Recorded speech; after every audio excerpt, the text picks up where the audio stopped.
নমস্কাৰ জনাইছোঁ মোৰ অন্য এটা ভিডিঅ'লৈ। আজিৰ এই ভিডিঅ'টো টয়লেট বাথৰুমৰ কিমানখিনি চাইজ হ'ব লাগে মই তাৰে বিষয়ে আলোচনা কৰিম। আৰু মই এতিয়া এই টয়লেটটো মই জোখমাপ কৰি আছোঁ। এই টয়লেটটো মই 3 ফুট 2 ইঞ্চি ৰাখিছোঁ। 3 ফুট 2 ইঞ্চি আৰু এই এটা টয়লেটে হ'ব, দুটা টয়লেট হ'ব। এইটো মই 3 ফুট 2 ইঞ্চি ৰাখিছোঁ।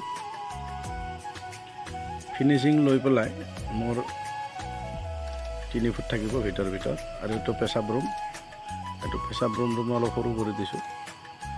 এইটো মই 31 ইঞ্চি ৰাখিছোঁ ভিতৰত।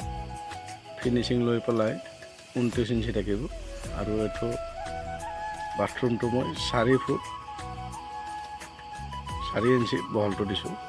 আৰু লম্বাটো ভালেখিনিও আছে, লম্বাটো ভিতৰত 6.5 ফুট পাই যাব। আৰু এটা টয়লেট 3 ফুটৰ যদি কম হৈ যায় তো বহুতখিনি সৰু হয় আৰু পিছলৈকে বহুত অসুবিধাৰ সন্মুখীন হ'বলগীয়া হ'ব। গতিকে 3 ফুটৰ কম নকৰিব। মই ইয়াতে 3 ফুট 2 ইঞ্চি ৰাখিছোঁ ভিতৰত। ফিনিচিং লৈ পেলাই 3 ফুট হ'ব। আৰু আপোনালোকে পাৰিলে 2-1 ইঞ্চি বঢ়াই দিব। ফিনিচিং যদি আপোনালোকৰ 3 ফুট 2 ইঞ্চি থাকে আৰু বেছি ভাল হ'ব। তথাপি 3 ফুট কম নহয়, 3 ফুটটো এটা মানে হিচাপৰ হয়। গতিকে আপোনালোকেও এনেকুৱাকৈ বনাব। আৰু মই বাথৰুমটো 6 ফুটৰ এটা হিচাপ ৰাখিছিলোঁ প্ৰথমতে, যেতিয়া মই চেফটি টেংকটো বনাই আছিলোঁ।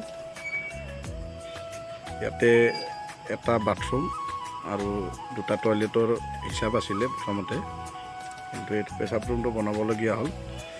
সেয়েহে এই 14 ফুট 6 ইঞ্চি আছে, এইখিনিতে মই মিলাব লগা হৈছে 4টাৰো। পেচাব ৰুমটো বেছি সৰু নহয়, চলি যাব। এইটো লাষ্টত 29 ইঞ্চি থাকি যাব। আপোনালোকক ফিনিচিং কৰাৰ পিছত মই দেখাই দিম।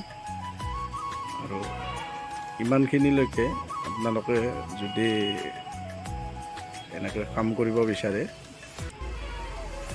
তলত চেফটি টেংক, ওপৰত ছাদ ঢালাই, কিমানমান বাজেটত আপোনালোকে কৰিব পাৰিব, মই তাৰে অলপ আপোনালোকক হিচাপ দিয়াৰ কাৰণে চেষ্টা কৰিম।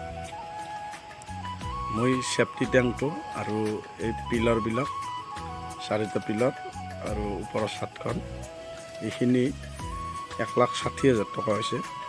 আৰু এটা চেফটি টেংক যদি আপোনালোকে বনায়, চেফটি টেংক এটাত আপোনালোকে 1 লাখ টকা আপোনালোকে ধৰি ল'ব লাগিব। আৰু 1 লাখৰ তলত চেফটি টেংক নহয়, 1 লাখৰ ওপৰতে যায়। এই চেফটি টেংকটো আছে আপোনাৰ দীঘলটো 14 ফুট 6 ইঞ্চি আছে আৰু বহলটো 7 ফুট আছে। দটো মই 8 ফুট দিছোঁ। গতিকে আপোনালোকে যদি 7 ফুট দিব বিচাৰে, 7 ফুটো চলি যায়, তেতিয়া আপোনাৰ অলপমান খৰচা কমি যাব। 1 ফুটত আপোনালোকৰ ইটা ভালেখিনি কমিব। গতিকে আপোনালোকৰ 4-5 হাজাৰ হ'লেও টকা কমি যাব। তথাপিও আপোনালোকে 1 লাখ টকা চেফটি টেংক এটা বনালে 1 লাখৰ তলত নহয়। আৰু আপোনালোকে যদি কাঁচা টেংক বনাব বিচাৰে, এটা এনেকুৱাই যদি এইটো জোখমাপত আপোনালোকে কাঁচা টেংক বনাব বিচাৰে, এইটো 40,000 পৰা 45,000 টকাত গোটেইখিনি ক্লিয়াৰ হ'ব। গতিকে যদি আপোনালোকৰ ঠাই বহুত থাকে, তেতিয়াহ'লে আপোনালোকে কাঁচা টেংকো বনাব পাৰে। আৰু